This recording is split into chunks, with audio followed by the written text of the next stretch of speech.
el tratado de extradición. El gobierno asegura que no hay pláticas para retomar su vigencia con Estados Unidos. Mientras miles de hondureños hacen largas filas por un empleo, los maquiladores anuncian que ya tienen listas 4,000 nuevas plazas para los migrantes retornados. Y el incremento salarial a docentes será acreditado a finales de febrero o inicios de marzo, aseguran las autoridades de educación. Esto y más, ahora en Impacto BTV Estelar, el poder de la noticia.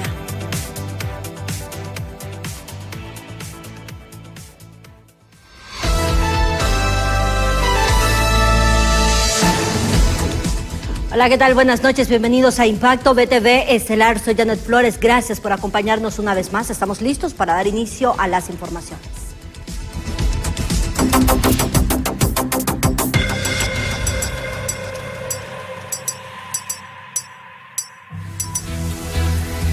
Y así iniciamos con las noticias a 16 días para que finalice ya el tratado de extradición de Honduras con Estados Unidos. El gobierno dio a conocer que no hay acercamientos con el país del norte para poder continuar con su vigencia. Tras la moción de orden que pretendía presentar la oposición en el Congreso Nacional para que el tratado de extradición continúe vigente, desde el gobierno han reaccionado, asegurando que la decisión de la presidenta Xiomara Castro no ha cambiado y las únicas pláticas que han tenido con Estados Unidos es sobre el tema migratorio. La potestad de denunciar los tratados es del Poder Ejecutivo y corresponde en este caso a su directriz, a la Presidenta de la República a través de la Cancillería. Bueno, estamos, como le digo, trabajando de cerca ahora con la administración Trump en el tema migratorio. No hemos abordado ese tema. Si lo abordamos, pues estamos en cualquier disposición de hablarlo. Pero por ahora, como le digo, hemos estado tratando más en el tema prioritario de la migración porque es importante para nosotros y también es importante para la administración Trump y hemos llegado a acuerdo. Expertos en temas constitucionales mencionan que Honduras tiene varios tratados con Estados Unidos, en los cuales podría continuar la extradición sin tener que realizar cambios en las garantías o acuerdos que ya existen. Tiene diferentes tratados de extradición, unos bilaterales, otros multilaterales, y lo que se ha denunciado es un tratado bilateral, es decir, suscrito únicamente entre Estados Unidos y Honduras. Pero existe un tratado multilateral entre Honduras, varios países, entre ellos Estados Unidos, que es el Tratado de Extradición de Montevideo, bajo el cual se van a poder extraditar a los hondureños que sean requeridos por la justicia norteamericana. Miembros de la oposición señalan que el principal motivo para no haber permitido presentar la moción de orden para favorecer la extradición es únicamente por intereses personales del oficialismo. Está clarito que compete a cualquier diputado que crea de un tema de interés y que sea de carácter urgente presentar una moción de orden o una moción exhortativa o una manifestación según corresponda. Yo no le veo que ahí estamos entrando en injerencias de un poder del Estado al otro. Ahora, si el tema que iba a exponer en la moción exhortativa les causa roncha, entendemos porque andan cuidando su parentela después del narcovideo. Según los expertos, a pesar de que la Convención de Viena establece claramente que el Congreso Nacional debe improbar los tratados internacionales que haya celebrado el Poder Ejecutivo, se ha determinado que la única forma vía Congreso de habilitar la extradición sería mediante una reforma constitucional. En Cámara de Marvin Andino, les informó José Luis Castellanos.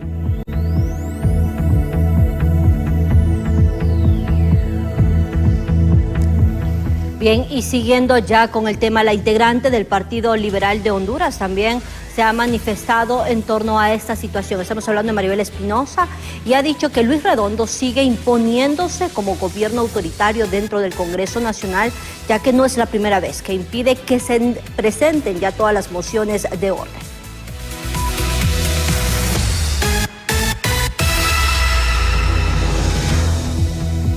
Es que él se cree el Rey Sol, ¿verdad? Él se cree Luis XIV y que cree que porque él dice las cosas, así deben de ser. Y eso obviamente es propio de gobiernos autoritarios.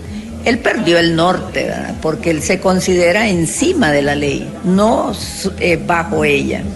Entonces, igual, por eso yo le he dicho Luis XIV.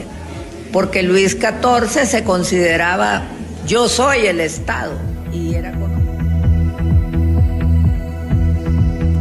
Y en torno a esta misma situación, también el presidente del Congreso Nacional, Luis Redondo, se manifestó horas después de lo sucedido el día de ayer en el Congreso Nacional a través de su cuenta de X, donde ha dicho específicamente, para aclarar la desinformación de los políticos que están en campaña abierta y de los medios de comunicación partidarios a estos políticos, se aclara lo siguiente, que lo que se pretende presentar por una congresista en la sesión de hoy es improcedente e ilegal, ya que la congresista pretendió solicitar una moción para que el Congreso apruebe el mantenimiento de vigencia de la extradición. Sin embargo, el Congreso Nacional no tiene facultades de decidir o dirigir la política exterior del Estado, puesto que esa es una facultad exclusiva del Poder Ejecutivo que está en el artículo 245, numeral 12 de la Constitución.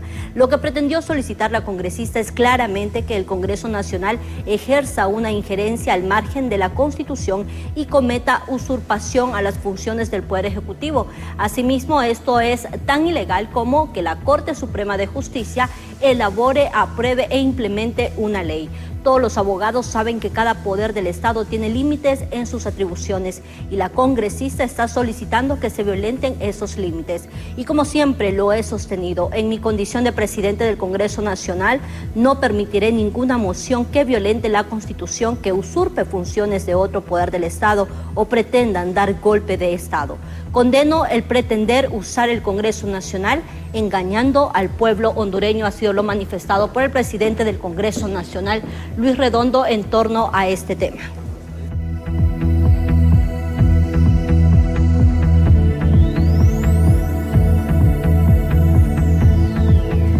Nos mantenemos en el controversial tema y a propósito les mostramos a ustedes en qué contempla ya este tratado de extradición y justamente lo que vemos en pantalla nosotros, el tratado de extradición entre Honduras y Estados Unidos fue suscrito el 15 de enero de 1909 y aprobado por el Congreso Nacional mediante el decreto número 126, el 6 de abril del mismo año, aunque cobró vigor hasta el 13 de septiembre del 1912. En el 2013 lo que se aprobó es un acuerdo para incluir en el tratado de extradición de hondureños por delitos relacionados con el narcotráfico.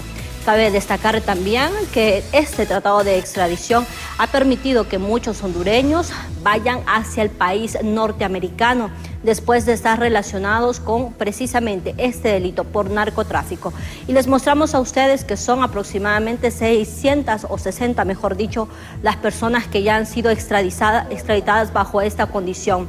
Entre ellos, el primero incluso ha sido el señor Carlos Arnaldo el Negro Lobo. Recordarán, esto pasó el 8 de mayo del 2014. También Alexander Suazo Peralta en el 10 de septiembre del 2014, además Miguel Arnulfo, estos de los Valle, que fue en el año 2014, al igual que Luis Alonso Valle. Además, José Marlen Griselda Amaya Ergueta fueron de los primeros que fueron extraditados hacia el país norteamericano en el 2015 y Noé Montes Bobadilla en el año 2017. También hay otros que resaltan, por supuesto, y han sido bastante mencionados en los últimos años, como el señor Sergio Neftalí Mejía Duarte, que fue extraditado en el 2017, Juan Orlando Hernández, quien es el expresidente de Honduras, que también bajo esta condición está pagando 45 años de prisión tras ser condenado por narcotráfico en los Estados Unidos, Erlinda Bobadilla, del clan Bobadilla, Arnaldo Urbina en el 2023 y también Midense Oquelí Martínez Turcio en el mismo año, además de Oquelí, Midense Martínez Turcio en el 2023. Ya son casi 60 personas las que han sido extraditadas bajo este tratado y además pues ya hay otras que todavía siguen esperando que este proceso se pueda culminar con este país norteamericano.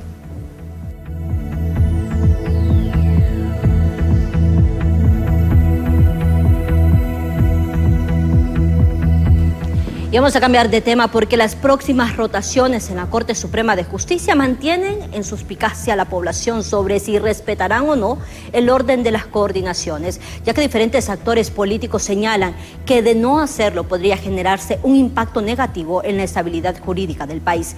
Gabriela Plata nos amplía todos los detalles.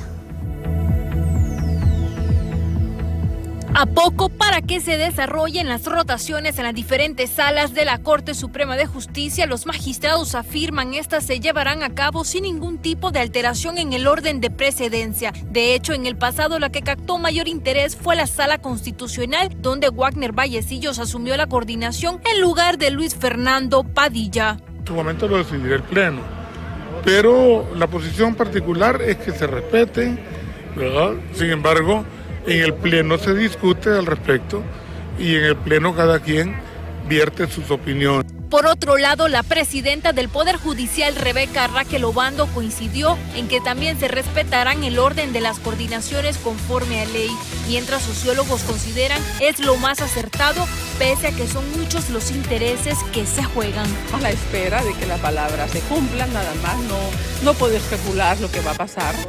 Por eso es la sala que crea conflicto. La sala que despidieron en el 2013, la sala que no respetaron el derecho de rotación ahora el 2023. Veremos qué pasa, pero la sala es una de las importantes y lo que estamos viendo que es una manera de controlar todo el poder. De no respetarse los acuerdos, el impacto que podría generarse en el país sería lesivo, aseguran defensores de los derechos humanos, ya que en medio de divergencias políticas aumentaría la inestabilidad jurídica. Para toda la sociedad tener un poco de estabilidad jurídica a nivel del país, porque no podemos estar que la violencia, que el Ministerio Público, que el tratado de extradición, que el otro, que la policía, que el estado de excepción, que la muerte, que el aguán. No podemos estar en un submundo fluctuando de esa forma. En los próximos días se llevarán a cabo las rotaciones en las diferentes salas de la Corte Suprema de Justicia, donde sectores afirman se mantendrán expectantes a lo que podría ocurrir, donde asimismo exhortan se pueden desarrollar en base a lo que estima la ley. Con imágenes de Luis Sosa les informó Gabriela Plata.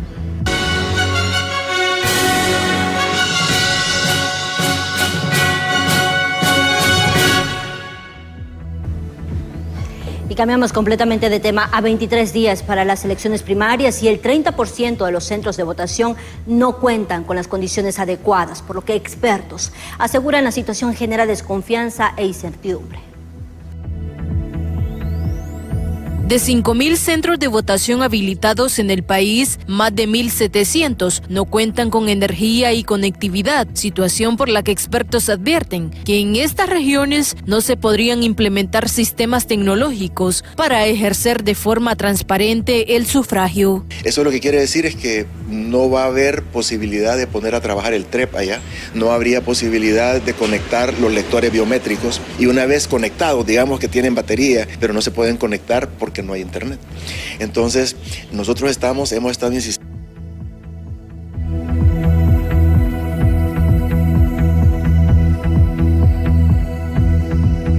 La credibilidad de las elecciones cuando no se ha dicho que han habido fraude en las elecciones de Honduras. Por su parte, el expresidente del Tribunal Supremo Electoral, Augusto Aguilar, considera que no son problemas nuevos y que siempre hay soluciones. Tocó ya vivir en experiencia y la transmisión de los resultados, ¿sabe cómo lo hicimos?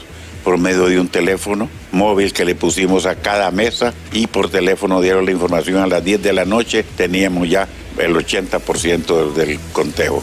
En tanto, el analista político Héctor Pérez sostiene que este tipo de problemas debilita la confianza en el sistema electoral y recomienda hacer inspecciones en las urnas por parte del CNE. Que mandar empleados del CNE como garantes de que las elecciones no sean manipuladas ni sean adulteradas, porque ahí prácticamente es un lugar incomunicado y es la única forma para darle confiabilidad al proceso. La incertidumbre crece entre los políticos y exigen garantías para un proceso electoral transparente y eficiente. En Cámara de Ángel Maradiaga les informó Berenice Amaya. Mientras tanto, el diputado Carlos Umaña ha informado que el Consejo Nacional Electoral votó por unanimidad para que todas las urnas estén conectadas a Internet en las elecciones internas, una medida que calificó como patriótica y clave para poder prevenir posibles fraudes. El Pleno de Consejeros del CNE acaba de votar por unanimidad que todas las urnas van a estar conectadas con Internet. Esto es muy bueno. Felicitamos a los miembros del Consejo Nacional Electoral por esta decisión patriótica que evitará posibles fraudes en estos comicios internos. Nosotros, los del PSH, como observadores de estas elecciones, nos satisface que la democracia en Honduras vaya por buen camino y que definitivamente se controle lo que se conoce como la inflación de urnas que han acontecido a lo largo de todos los torneos electorales. Ayer en el Congreso Nacional, José Luis, para tratar ella de también interponer o presentar una ley para que se pueda detener esta eliminación del tratado de extradición a través del Congreso Nacional, la cual fue impedida, y se responsabiliza al presidente de este legislativo, Luis Redondo, quien también ya se ha manifestado a través de sus redes sociales. La información con la diputada Fátima Mena a esa hora. José Luis, con usted. Buenas noches. Muy buenas noches, licenciada Yanet Flores. Buenas noches a los televidentes que nos sintonizan a esta hora. En efecto, tal y como usted lo menciona, pues se podría decir la diputada Fátima Mena, la protagonista de esta situación que se generó el día de ayer en el Congreso de ayer, al momento de querer presentar esta moción de orden para poder continuar precisamente con lo que es el tema del tratado de extradición. Sin embargo, no se le permitió pues ni la palabra. Diputada, muy buenas noches. Ya pudimos observar lo que pasó el día de ayer. ¿Qué continuidad se le va a dar a este tema? Usted, que fue la persona encargada de querer presentar y no se le permitió, ¿ahora qué procede de su parte, diputada? Muy buenas noches. Muy buenas noches, un gusto estar con ustedes. Creo que es importante tener conciencia de que el presidente suspendió la sesión y no dijo cuándo van a convocar. Según se rumoraba, y por eso era la cuestión de la moción de orden, porque era una cuestión de preferencia, porque el tratado va a vencer el próximo 28 de febrero. Y es muy probable, según dicen en el Congreso, que volvamos hasta después de las elecciones internas, es decir, hasta después del 9 de marzo, es decir, ya había vencido este plazo. Por lo tanto, creo que ahora pensar en acciones desde el Congreso no creo que sean tan efectivas como la presión social. Yo creo que el pueblo hondureño debe de entender que eso no es un capricho para que continúe la extradición, o no solo se trata de que se lleven o ejecuten 35 órdenes de extradición que están pendientes de realizarse. Es la implicación que tiene para el país que esta herramienta deje de existir. Eso quiere decir que Honduras pasará a una lista negra de uno de los países más riesgosos que nos van a catalogar incluso como terroristas. Es decir, que toda la inversión que podemos querer atraer no va a venir, que la inversión que se encuentra acá probablemente se va a ir, porque vamos a ser un país con demasiado riesgo. Y particularmente, como madre, esposa, ciudadana, vecina de una comunidad que conozco las realidades de nuestros barrios y colonias, es el pleito que se va a dar cuando Honduras se convierta en una guarida de narcotraficantes que vengan al país simple y sencillamente para huir de la justicia norteamericana. Eso es lo que van a hacer. Van a venir narcotraficantes de toda la región a Honduras porque aquí no pueden ser extraditados. En mi experiencia, cuando se da este tipo de disputas, lo que deja en el camino es mucho derramamiento de sangre, incremento de violencia. Cuando la violencia se incrementa la pobreza. Y este círculo se vuelve un círculo vicioso. Por lo tanto, creo que aquí hay dos llamados. Una, a la responsable, a la presidenta Xiomara Castro, para que recapacite y que pueda retirar ese proceso de denuncia del tratado de extradición. Y dos, a la ciudadanía, para que escuchen las voces, tal vez no de los políticos, que escuchen la voz del ciudadano de a pie que le preocupa que esta herramienta que nos ha permitido tener acceso a la justicia termine. Solo nos quedan pocos días. 28 de febrero será el día que se le dé el tiro de gracia si la presidenta no recapacita. Diputada, en horas más tempranas el canciller daba a conocer que esta situación no depende directamente del Congreso Nacional, sino que del Poder Ejecutivo precisamente. Entonces, usted ha realizado este llamado. ¿Cree que realmente proceda o se haga algo al respecto en cuanto a este tema? Aquí hay dos cosas. Yo estoy consciente que quien tiene la última palabra es la presidenta Xiomara Castro. La responsabilidad no se la estoy quitando. Pero probablemente la presidenta está siendo mal asesorada o no ha querido escuchar otras voces. Presidenta, nosotros teníamos 73 firmas. Teníamos una mayoría en el Congreso que queremos que la extradición continúe, que creemos que es un error de su gobierno denunciar este tratado. Por eso es que en el ejercicio de mis atribuciones y facultades presenté que pretendía presentar una moción de orden para que el Pleno se pronunciara, como lo hicieron en el año 2019 cuando el Congreso se pronunció sobre un tratado cuando le dieron el tiro de gracia a la Maxi, por ejemplo. Pero se hizo mediante una moción porque estoy clara que la moción es vinculante. Pero le recuerdo que en su gobierno ya se hizo esta práctica y fue por eso que se adoptó esta medida. Cuando se creó la ley Maxi, decreto 04-2022, establecía la creación de un mecanismo internacional. La única que puede traer la Maxi hoy por hoy es usted, si firma el convenio. Pero esta ley, que usted la sancionó, que este Congreso la aprobó, ahí está la firma Luis Redondo, Carlos Zelaya y Luz Angélica, la sancionó la presidenta y fue publicada. Era una estrategia para poder demostrar voluntad política. Esa fue la técnica que utilicé. No me arrepiento, me duele que no haya pasado, pero creo que hoy toca que todos los hondureños y hondureñas nos hagamos sentir dentro de las redes sociales, dentro de nuestras comunidades, y que nos manifestemos y le pidamos a la presidenta Xiomara Castro que continúe la extradición en el país. Perfecto, muchas gracias. La diputada del Partido Salvador de Honduras y abogada también, Fátima Mena, tal y como lo he escuchado, licenciada y televidente, bueno, continúa alzando su voz precisamente para que antes del 28 de febrero del presente mes que finaliza este tratado de extradición se pueda corroborar ese error que se ha cometido en querer eliminarlo, ya que ha causado diferentes comentarios y en su mayoría negativas por parte de los diferentes sectores en nuestro país. A esta hora este es mi reporte, licenciada. Retorno con usted. Gracias, José Luis Castellanos, por la reacción de la diputada Fátima Mena. Ahora bien, a pocos días también para el desarrollo de las elecciones primarias, los sectores de la sociedad civil lamentan que hasta la fecha no ha sido aprobada la ley contra la violencia política, donde las mujeres son altamente afectadas. Es aprobar, es el tema de aplicar, porque Honduras está llena de buenas leyes, Honduras está llena de normativa que reúne con requisitos sumamente importantes, pero que realmente cuando toca la implementación o la aplicación del mismo, ahí es donde están las graves falencias que sufre el país en ese sentido.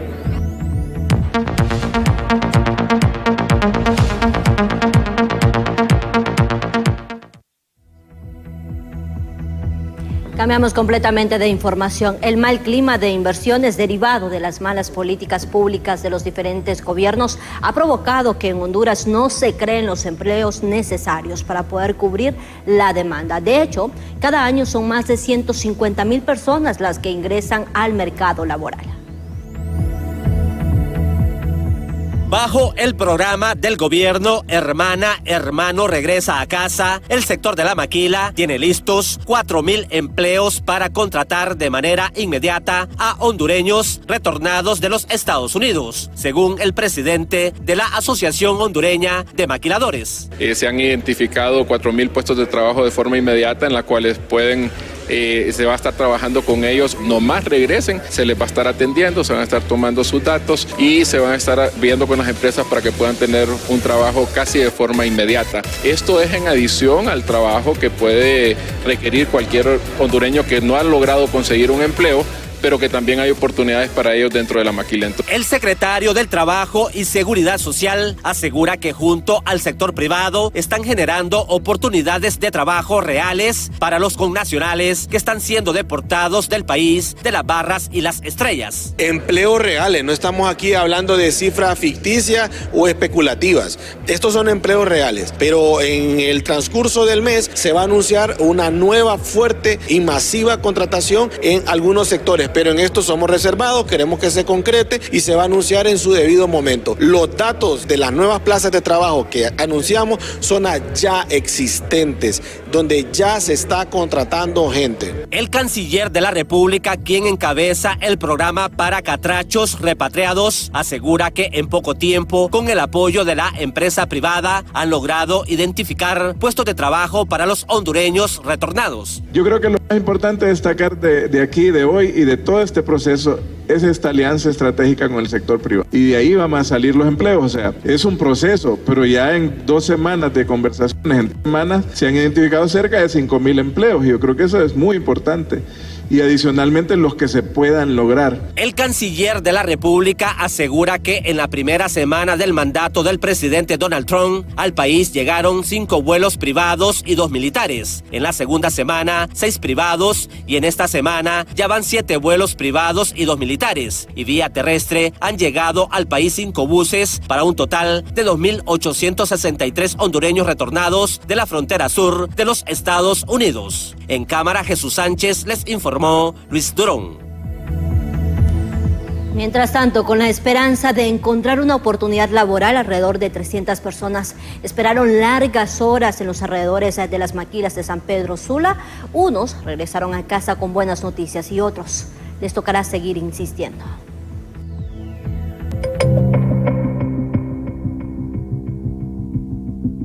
Mucho desempleo y falta de oportunidades.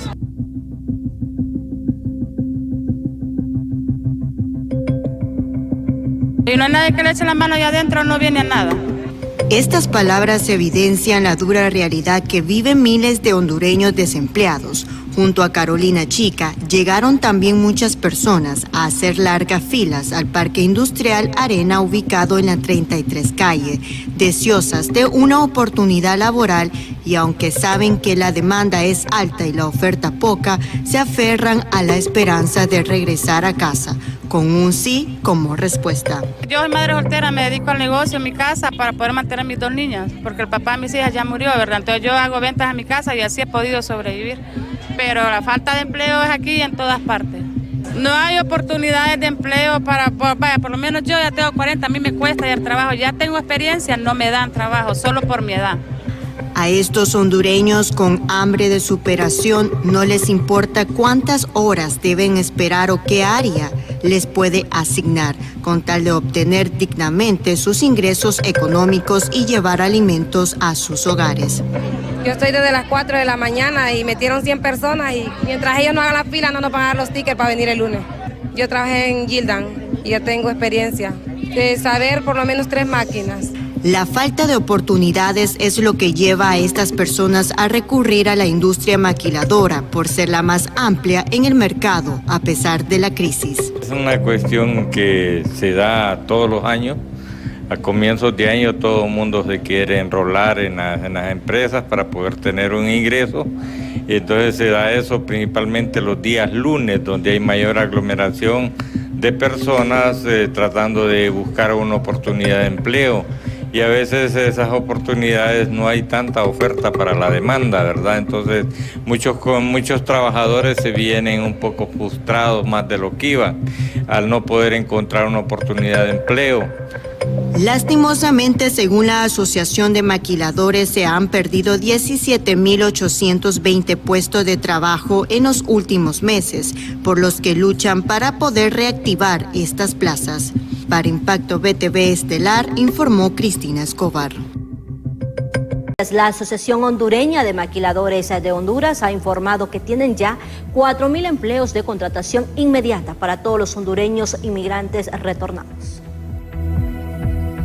El panorama económico de Honduras para el año fiscal 2025 es percibido como positivo para el presidente del Banco Interamericano de Desarrollo, debido a las acciones que ha emprendido en materia administrativa la presidenta Xiomara Castro. De Honduras, de su progreso, de su resiliencia, reflexionar sobre los avances. Yo diría que la región, no solamente en Honduras, ha enfrentado incertidumbre global, disrupciones comerciales y efectos de la pandemia, pero también creo que Honduras ha respondido con determinación. En 24 del año pasado su economía creció cerca del 4%, impulsada por más inversión, por más remesas, por una inflación bajo control y la deuda pública en 43-44% del PIB. 2025, los equipos están hablando de que va a crecer 3.5%, puede ser un poco más, un poco menos, pero va a seguir fortaleciendo las políticas, la gobernanza y las reformas El gobierno busca mejorar las condiciones económicas del país al reperfilar su multimillonaria deuda para mejorar las inversiones públicas y las capacidades económicas de la próxima administración, asegura el ministro de Finanzas, Cristian Duarte. Tenemos capacidad de pago, aunque es bastante lo que hay que pagar, pero el país tiene capacidad de pago, ¿no? Por ejemplo, El Salvador hizo un reperfilamiento de deuda el año pasado, Ecuador hizo reperfilamiento de deuda, y un país cuando se declara en default o default selectivo tarda hasta 5 o 10 años en poder recuperarse. Ese no es el caso de Honduras. Lo que la presidenta nos ha pedido es que, por ejemplo, este año en Honduras vencen 69 mil millones de dólares en deuda. 69 mil millones es un montón de dinero. Si nosotros podemos reperfilar o mover esos pagos hacia futuro para que ese espacio que se iba a pagar en deuda pueda ser invertido, para que se pueda potenciar la inversión, lo hagamos.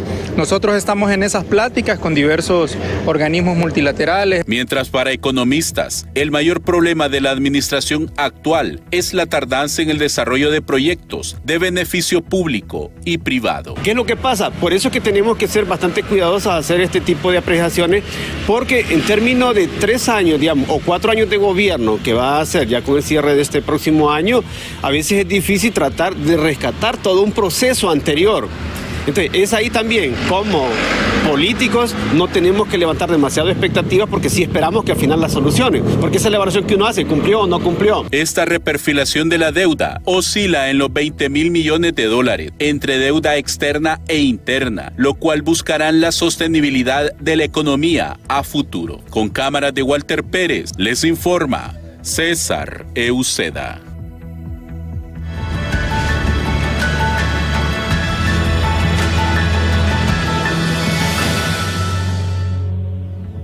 Y en otro orden de noticias, los casos de suicidios han ido en aumento, generando así alarma entre los especialistas y también la población en general.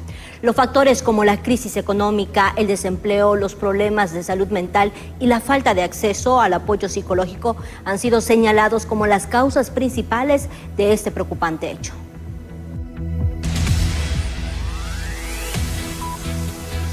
Pueden haber muchos factores y eso hay que tenerlo muy en cuenta. Pueden ser factores económicos, pueden ser factores familiares, incluso conflictos a nivel de hogar, incluso conflictos hasta con los amigos. Y hay que ver también si no hay un antecedente de la niñez, porque todo empieza ahí, si ya hubo un primer intento, eso hay que tenerlo muy presente.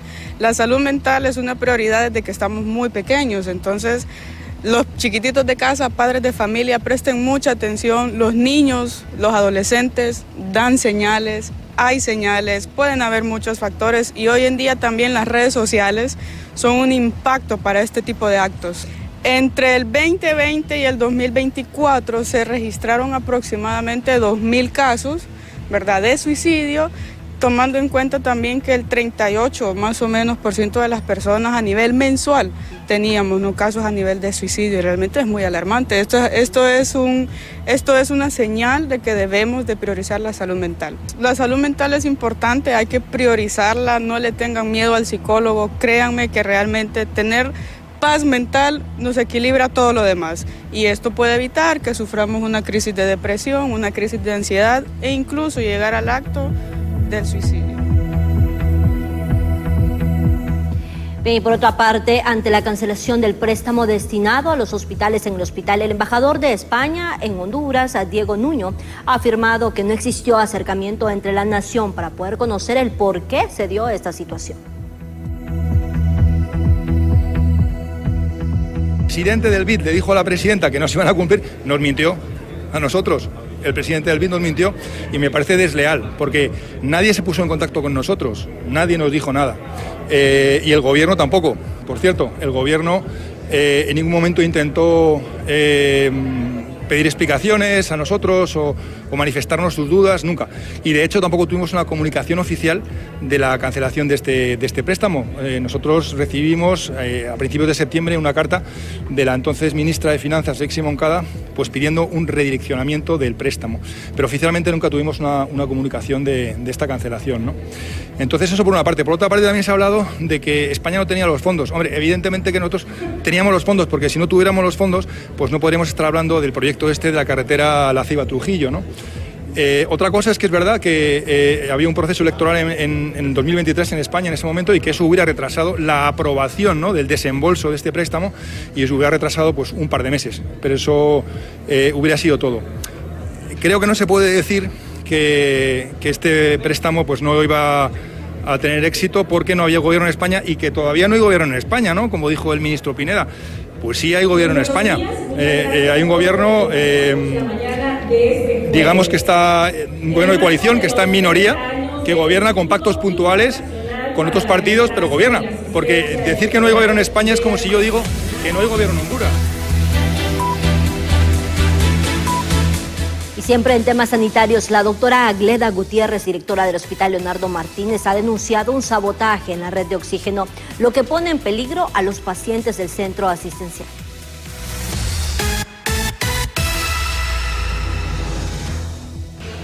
Mire, puso en riesgo la vida de nuestros pacientitos. Gracias a Dios se detectó a tiempo y pudimos nosotros volver a llenar los tanques de oxígeno inmediatamente, ¿verdad? Y había una pequeña reserva todavía.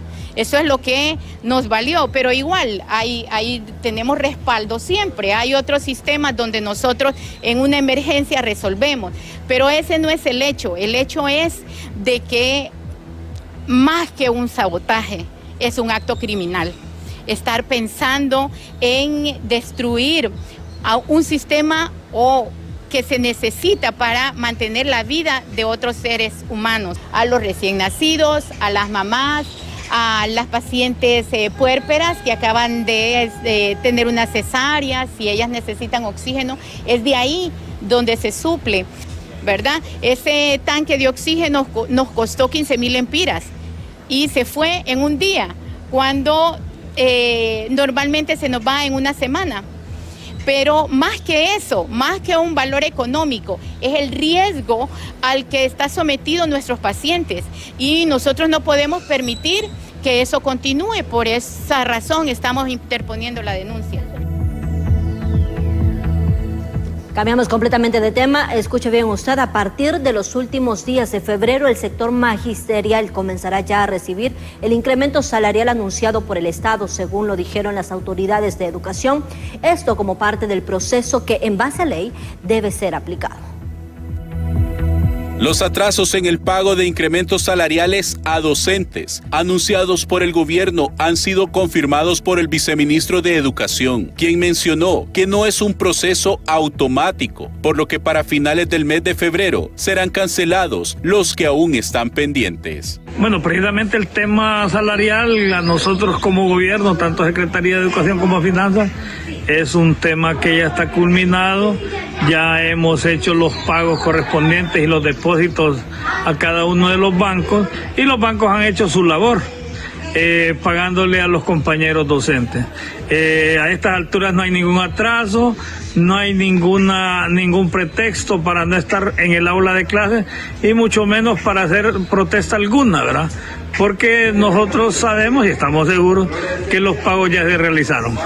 Esperamos minimizar el impacto del atraso para el pago de este mes de febrero, ya que estamos montando en la plataforma el aumento salarial que le corresponde a cada uno de los maestros. Para la dirigencia magisterial, cualquier tipo de acciones contra el Estado por falta de pagos es injustificada, ya que durante 3 años consecutivos se han hecho efectivos los mismos.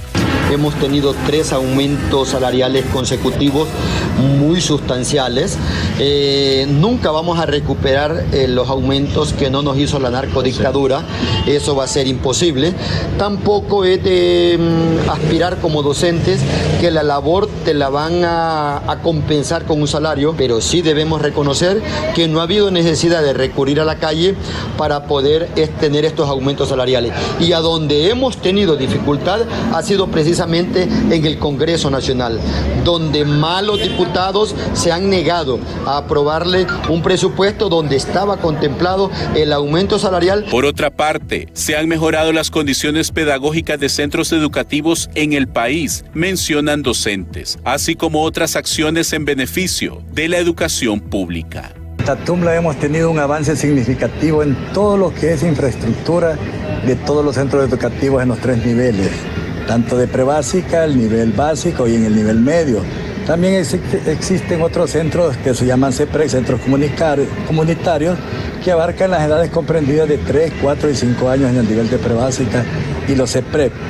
En infraestructura casi tenemos un 90-95% en todos los centros construidos y reparados. El reajuste salarial sería de entre 1.800 y 4.800 lempiras mensuales para más de 62.000 profesores a nivel nacional, representando un salario mínimo de unos 25.000 lempiras para el docente de escala básica, y así sucesivamente, dependiendo del nivel educativo y antigüedad. Con cámaras de Walter Pérez, les informa César. BTV Estelar, nos vamos hasta la zona norte del país con la periodista Cristina Escobar. Cristina, han llegado ya las autoridades de México al país para poder dialogar también con las autoridades gubernamentales de Honduras, esto en torno a la migración, y por supuesto hay buenas noticias. Tendrían nuevas oportunidades todos los hondureños que se encuentran todavía en el país azteca. Es así, buenas noches con usted.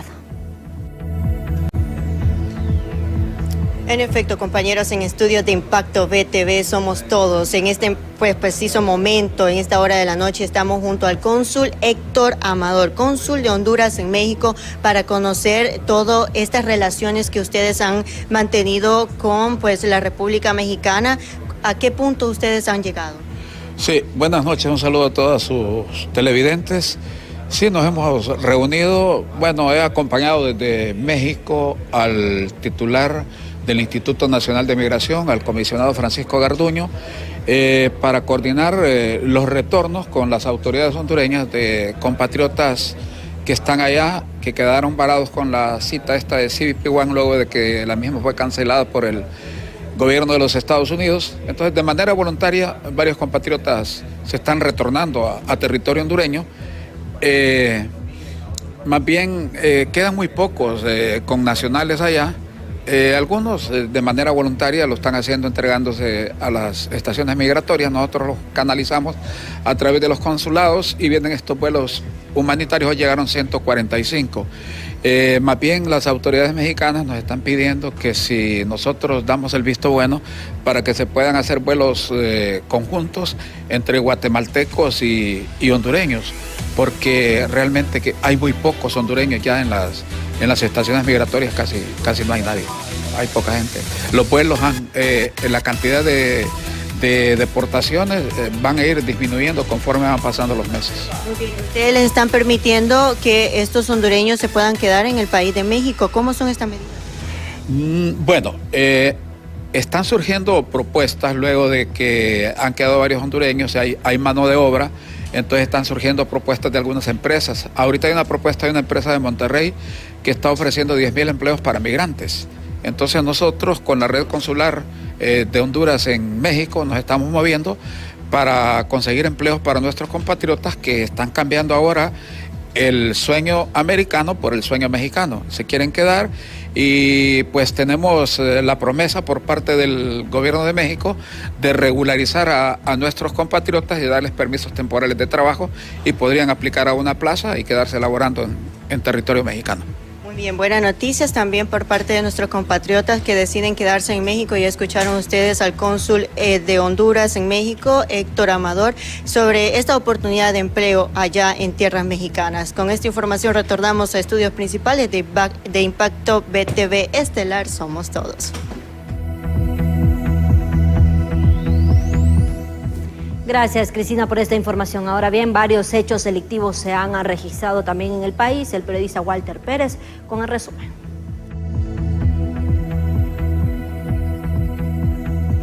En una rápida acción, autoridades policiales detuvieron a 4 pandilleros que se transportaban en un vehículo robado y en posesión de varias armas de grueso calibre. La acción se registró en el Boulevard del Norte a la altura de El Carrizal en Comayagüela. Según el informe, los detenidos pretendían realizar una acción criminal con el armamento que portaban. Como Marvin Alexis Salinas Sánchez, de 43 años, alias El Snob, fue identificado uno de los principales cabecillas de la pandilla 18, detenido en las últimas horas en el sector de La Peña, en Comayagüela. Salinas Sánchez, según Adipanco, está ligado directamente a la extorsión y sicariato. Además, se le investiga por otros delitos. En al menos 20 puntos que conforman la ciudad capital, autoridades de la Policía Nacional establecieron saturaciones de forma permanente. De acuerdo al informe, los lugares intervenidos fueron el sector de La Rosa, Villanueva, El Picachito, El Bosque, La Quesada y la 1 de diciembre, que reflejan el mayor número de incidencia delictiva. Autoridades policiales procedieron a desmantelar un sistema de vigilancia compuesto por varias cámaras utilizadas por miembros de la pandilla 18 en la colonia El Hoyo y La Peña. Según la información, dicho equipo era utilizado por los criminales para mantener bajo vigilancia la entrada y salida de los pobladores del sector, así como la presencia de las autoridades. Una mujer de 24 años de edad fue capturada en la colonia Mary de Flores de Tegucigalpa por suponerla responsable del delito de tráfico ilícito de drogas. En el momento, a la joven mujer se le decomisó droga y dinero en efectivo. Un hombre con identidad aún desconocida fue asesinado a machetazos por su propio compañero de tragos, en un hecho registrado en una vivienda ubicada en Tocoa, Colón. El informe establece que la víctima se encontraba acostada en una hamaca cuando, sin aparente razón, su agresor sacó un arma blanca tipo machete y lo atacó, causándole varias heridas, las cuales le provocaron la muerte en el lugar.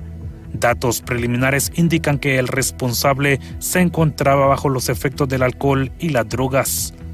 Con imágenes del Zambrano, les informó